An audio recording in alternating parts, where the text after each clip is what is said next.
here we are. Happy snowy Sunday, everyone. I'm Jenny Hensley, co-owner and effectiveness coach with Dynamics. Our goal is to help you reclaim your time so you can reclaim your life and love your work again. Our goal with these pep talks is to share the information that we share with our coaching clients and spread that information out so you can all benefit from it and have it accessible to you on YouTube anytime you want it. So today we're going to talk about the 3 lies about strategic planning. And we are lucky enough to work with districts all the time on their strategic planning, and we come in and we facilitate. But we find that our process is often quite different than other processes that are out there. And there are 3 reasons why. The first lie about strategic planning is that it must take a long time. Many of us have been involved in strategic planning processes that took a year or more, tons and tons of meetings, tons and tons of time. And the bottom line is, by the time the plan gets created, everybody is so worn out and it's probably out of date. So the truth is, there's a way to do the strategic plan and you can still involve thousands of people, including community members, students, and provide input to the strategic plan, but it still doesn't have to take that long. We typically do mission, vision, and an action plan with our strategic plan, and we complete it with a steering committee of about 25, and we do it over about 2 months, depending on what the district wants, 2 to 3 months. And we have the mission and vision completed, and then we help them come in and do an action plan. We do a lot of the work behind the scenes, gathering information, and we're just really clear with the group that they're going to be providing input. And then we're going to come up with drafts, and then we share those out with the bigger community in emails and surveys. So you're able to involve tons of people, but it does not have to take a long time. Again, 3 meetings over a couple months. So that's number 1. Number 2 is that it must be complicated.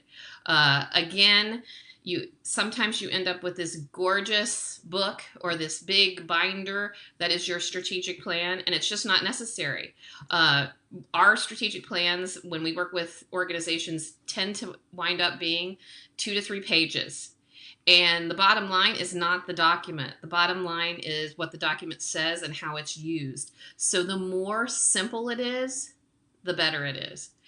And the mission and vision should be the focus. The mission being why you exist, and then the vision, how you're going to get there, the different vision statements. And then we complete an action plan around that, but the action plan is part of the 2 to 3 pages. So it doesn't need to be complicated. In fact, for it to actually work, it shouldn't be complicated. So that's myth number 2. Myth number 3 is that strategic planning ends, so that it has a beginning, and then you go through this big process, and typically it takes too long, and it's this big complicated thing, and it ends. The truth is, a true strategic plan should be ongoing. You're constantly updating it. You are looking at the action plan. You have small committees that are meeting probably quarterly around the goals of the action plan and checking for accountability, seeing how we're doing, and then you're editing them as you need to. So a true strategic plan is part of the process in the district. It is part of the day-to-day work in the district, and it just keeps going and gets better and better as the organization improves. So those are the 3 lies about strategic planning. If you have any questions or suggestions, please share them in the comments. As always, it really, really helps us if you like and share and comment on our videos. And also, if you want to see past videos, check in our YouTube channel, the Instructional Leadership channel, or in past Facebook posts. So have a fantastic snowy Sunday, if it's snowy where you are. And as always, if you're lucky enough to have this Sunday off, please, please, please take advantage of it and do not work all day. Have a great week. See you next week.